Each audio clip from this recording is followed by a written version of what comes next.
ప్రభుత్వ లేదా ప్రభుత్వ రంగ శాఖలో పనిచేసే ఉద్యోగి విధి నిర్వహణలో మరణించినా తీవ్రంగా గాయపడినా ఆ కుటుంబాన్ని ప్రభుత్వం లేదా సంబంధిత ప్రభుత్వ రంగ సంస్థ ఆదుకోవాలి.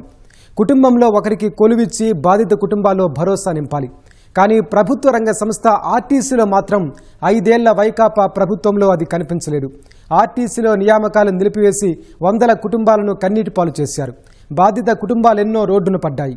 పుట్టిడు దుఃఖంలో ఉన్న వారిని ఆదుకోకపోగా అడ్డగోలు ఆదేశాలిచ్చి మరిన్ని కష్టాల పాలు చేసింది జగన్ సర్కార్. ఇప్పుడు ఆ బాధితులంతా కూటమి ప్రభుత్వం పైనే కొండంత ఆశలు పెట్టుకున్నారు. ఆదుకోవాలని వేడుకుంటున్నారు.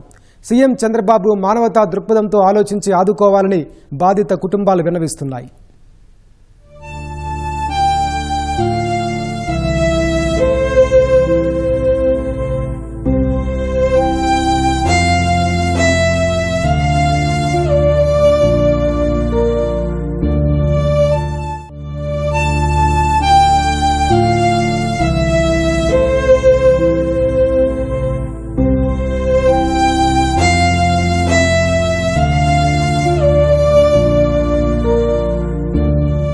కన్నీటి పర్యంతమవుతూ తమను ఆదుకోవాలని వేడుకుంటున్న వీరు ఆర్టీసీ ఉద్యోగులు. సంస్థే సర్వస్వమని భావించి ప్రాణాలు సైతం లెక్క చేయక రేయింబవళ్లు పనిచేసి ఊహించని రీతిలో జరిగిన ప్రమాదాల బారిన పడి మంచాన పడ్డ ఉద్యోగులు. కాలు కోల్పోయిన వారు కొందరైతే చేతులు, ఇతర అవయవాలు కోల్పోయిన వారు మరికొందరు. పక్షవాతం, గుండె, కిడ్నీ సంబంధిత వ్యాధులతో మంచాన పడిన వారెందరో. అలాంటి వారి ఆశలన్నింటినీ జగన్ ప్రభుత్వం వమ్ము చేసింది. మెడికల్ అన్ఫిట్ వారి వారసులకు ఉద్యోగాలిచ్చేది లేదని తేల్చి చెప్పడంతో వారంతా రోడ్డున పడ్డారు. కార్యాలయాల చుట్టూ తిరుగుతూ గోడు వెళ్లబోసుకుంటున్నారు. నేను తార్నాకాలో నిమ్స్ లో చాలా బాధపడినాను. నాకు ఫిట్స్ వస్తే అన్ఫిట్ చేసినారు. లోపల ఇస్తామని లోపల ఇవ్వకుండా, పిల్లోడికి కూడా ఇవ్వకుండా నన్ను సతాయిస్తున్నారు. 2016 డిసెంబర్ లో కన్ఫిట్ చేసినారు సార్. ఇల్లు ఇంతవరకు ఏం లేదు సార్. జాబ్ లేదు, ఏం లేదు. బేకారుగా ఉన్నాం సార్. దయచేసి మా పిల్లలకు ఉద్యోగాలు ఇవ్వాలని కోరుకుంటున్నాం సార్. ఇంటికి కిరాయి కట్టలేక, పూట గడవలేక నానా ఇబ్బందులు పడుతున్నాం సార్. 9 ఏళ్ల నుంచి తిరుగుతాము. మమ్మల్ని అయితే ఏ అధికారి మమ్మల్ని పట్టించుకోలేదు. నేను హోటల్లో పనిచేసి ఆయనకు మాత్రలు తెచ్చిపోయాను. మాత్రలు లేకపోతే కాళ్ళు చేతులు వాసి ఇంతలానే ఇదే అయిపోతాడు. మాకు 1800 పింఛన్ వచ్చారు సార్. 1800తో మేమేం గడపాలా? గడపకోలేకున్నాం సార్. మాకు దయచేసి మా బిడ్డలకు ఉద్యోగాలు ఇచ్చా, మాకు అన్నం పెడతారు మా కొడుకులు. వీల్ చైర్ కే పరిమితమై దీనంగా కనిపిస్తోన్న ఈయన ఆర్టీసీలో కండక్టర్. విధి నిర్వహణలో ఉండగా ఓ రోజు జరిగిన ప్రమాదంలో ఓ కాలు కోల్పోయి నడవలేని స్థితిలో ఇంటికే పరిమితమయ్యారు. నడవలేని కారణంగా మెడికల్ అన్ఫిట్ గా నిర్ధారించిన ఆర్టీసీ ఉద్యోగానికి పనికిరాడని తేల్చింది. మానవతా దృక్పథంతో తన కుటుంబంలోని వారికి ఉద్యోగమిచ్చి ఆదుకోవాలని ఏళ్లుగా ప్రధాన కార్యాలయం చుట్టూ తిరుగుతున్నాడు. అయినా ఫలితం లేకుండా పోయింది. ప్రభుత్వంలో విలీనమైతే ఉద్యోగాలు వస్తాయని నమ్మకంతో ఉన్న వీరిని వైకాపా ప్రభుత్వం నట్టేట ముంచింది. 2020కి ముందు మెడికల్ అన్ఫిట్ అయిన వారికి ఉద్యోగాలిచ్చేది లేదని, మానిటరీ బెనిఫిట్స్ మాత్రమే ఇస్తామని తేల్చి చెప్పింది. గత్యంతరం లేక న్యాయం చేయాలని ధర్నా చౌక్ లో కూర్చుని ఆవేదనను వెళ్లబోసుకున్నా ఫలితం లేదు.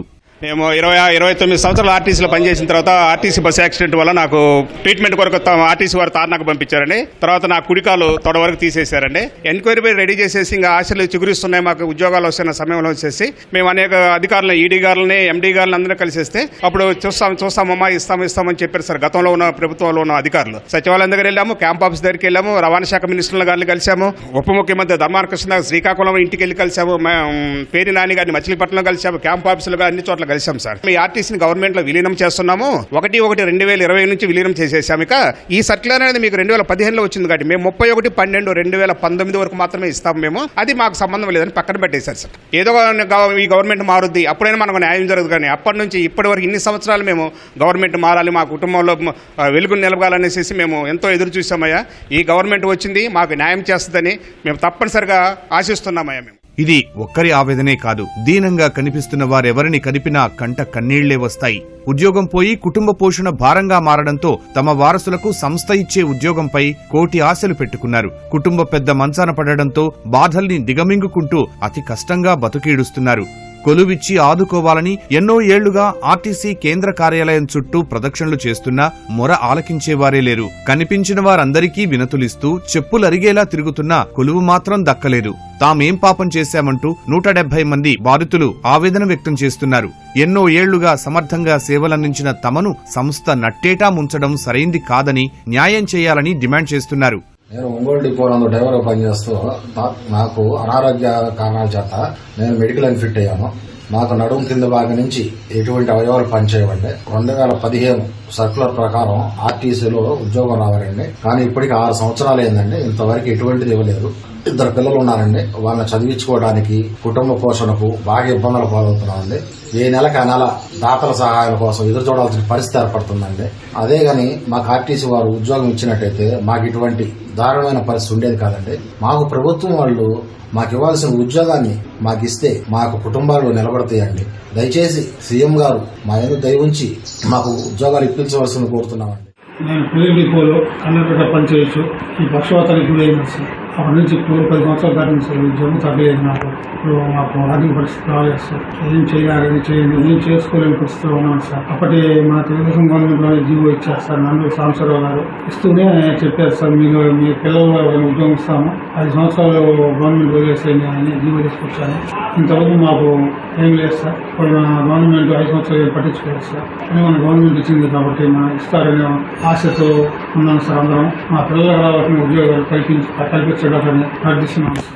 రోజులు, వారాలు, నెలలు, సంవత్సరాలు గడిచినా ఉద్యోగాలు ఇవ్వకపోవడంతోనే ఇక గత్యంతరం లేని పరిస్థితుల్లో వారంతా ఇలా రోడ్లెక్కారు. గత 5 ఏళ్లలో కనిపించిన ప్రజాప్రతినిధిని, మంత్రులను ప్రాధేయపడినా కనికరం రాలేదు. సాక్షాత్ నాటి సీఎం వద్దకు వెళ్లి పలుమార్లు మొరపెట్టుకున్నా సమస్య పరిష్కారానికి నోచుకోలేదు. ఎవరికి వారు వినతి పత్రాలు తీసుకుని చేస్తాం చూస్తామని అనడం, అప్పటికప్పుడు ఏదో ఒకటి చెప్పి పంపించడం మినహా న్యాయం జరిగింది లేదు. ఎన్నోసార్లు నాటి రవాణా శాఖ మంత్రి పేర్ని నానిని కలిశామని, అయినా తమ సమస్య పరిష్కారానికి నోచుకోలేదని ఆవేదన వ్యక్తం చేస్తున్నారు.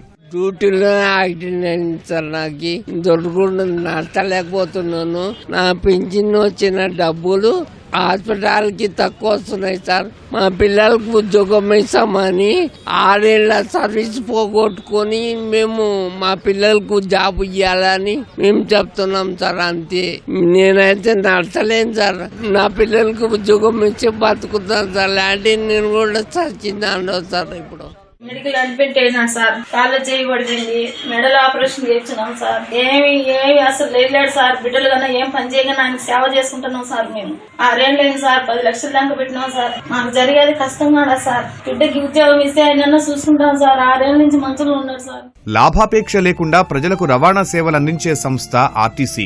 55,000 మంది కార్మికులు నిరంతరం కష్టపడి పనిచేస్తూ ప్రగతి చక్రాలను నడిపిస్తున్నారు. ప్రమాదాల బారిన పడి ఉద్యోగం చేసేందుకు పనికిరాని ఉద్యోగులు 175 మంది ఉన్నారు. నిబంధనల ప్రకారం విధుల్లో ఉంటూ ఉద్యోగి ప్రమాదాల్లో తీవ్రంగా గాయపడితే ఆ ఉద్యోగి కుటుంబాలు వీధిన పడకుండా ఉండేందుకు ఆపన్న హస్తం అందించాలి. కొలువిచ్చి ఆ కుటుంబాల కన్నీరు తొడవాలి. ఇది కనీస బాధ్యత. కానీ 2019లో గద్దెనెక్కిన వైకాపా ప్రభుత్వం విలీనం పేరిట ఈ కుటుంబాలకు తీరని అన్యాయం చేసింది. ఫలితంగా కన్నీటి పాలైన ఆ కుటుంబాలు కన్నీళ్లు దిగమింగుకుంటూనే దుర్భర జీవితాన్ని గడుపుతున్నారు. ఉన్న ఉద్యోగం పోగా వారసులకు ఉద్యోగాలు ఇవ్వక మందులకు చేతిలో చిల్లిగవ్వలేని పరిస్థితుల్లో ప్రత్యక్ష నరకాన్ని అనుభవిస్తున్నారు. ప్రమాదాల బారిన పడి బతికి ఉన్నవారు 170 మంది కాగా ఇప్పటికే 40 మంది చనిపోయారని, వారికి న్యాయం చేయాలని కూటమి ప్రభుత్వాన్ని వేడుకుంటున్నారు.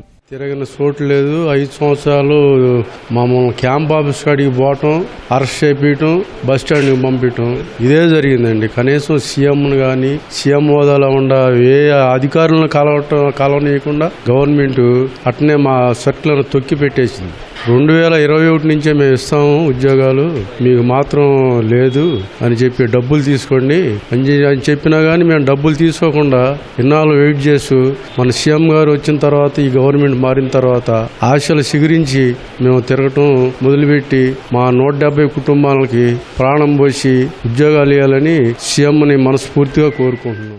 ఆర్టీసీలో పనిచేస్తూ విధి నిర్వహణలో తీవ్రంగా గాయపడి మంచాన పడిన సిబ్బంది వారసులకు ఉద్యోగాలిచ్చే ఉత్తర్వులను ఉమ్మడి ఆంధ్రప్రదేశ్లోనే తీసుకువచ్చారు. ఉద్యోగులపై ఆధారపడిన వారు కష్టాల్లో పడకుండా వారసులకు వెంటనే సంస్థలో ఉద్యోగాలిచ్చేవారు. కన్నవారిని కోల్పోయి పుట్టెడు కష్టాల్లో కూరుకుపోయిన కుటుంబాలను ఆదుకునేందుకు 2014లో తెలుగుదేశం ప్రభుత్వంలోనూ ఇలాంటి వారికి తప్పనిసరిగా ఉద్యోగాలివ్వాలని ఆదేశాలిచ్చారు. కాబట్టి ప్రస్తుతం అధికారంలో ఉన్న సీఎం చంద్రబాబు ప్రభుత్వాన్ని తిరిగి పాత విధానాన్ని అమల్లోకి తీసుకొచ్చి వారసులకు ఉద్యోగాలు ఇవ్వాలని బాధిత ఆర్టీసీ ఉద్యోగులు వేడుకుంటున్నారు. వైకాపా ప్రభుత్వం చేసిన అన్యాయంతో అల్లాడిపోతున్నామని, కూటమి ప్రభుత్వం న్యాయం చేయాలని విన్నవిస్తున్నారు. గతంలో మెడికల్ అన్ఫిట్ అయిపోతే ఆర్టీసీలో వాళ్ళ కుటుంబంలోనే జాబ్ ఇచ్చేవాళ్ళం. 2020 నుంచి కొత్తగా ఇది ప్రభుత్వంలో విలీనం అయిపోయిన తర్వాత రూల్స్ మారి అవన్నీ కూడా ఇబ్బంది పెడుతున్నారు. రేపు జరగబోయే బోర్డు మీటింగ్లో గవర్నమెంట్కి లెటర్ రాసి పర్మిషన్ తీసుకుని వాళ్ళంతా కూడా ఆర్టీసీ ఉద్యోగులే, వాళ్ళ కుటుంబ సభ్యులకి న్యాయం జరగాల్సిన అవసరం ఉంది. దీని గురించి మా బోర్డు కమిటీ మాత్రం మేము దీనికే కట్టుబడి ఉన్నాం. తిరిగి ఉద్యోగాలు ఇచ్చేందుకు గాను మేము ప్రభుత్వం దగ్గర నుంచి అనుమతి తీసుకుని ఆ ఉద్యోగాలు ఇచ్చే ప్రయత్నం చేస్తాం.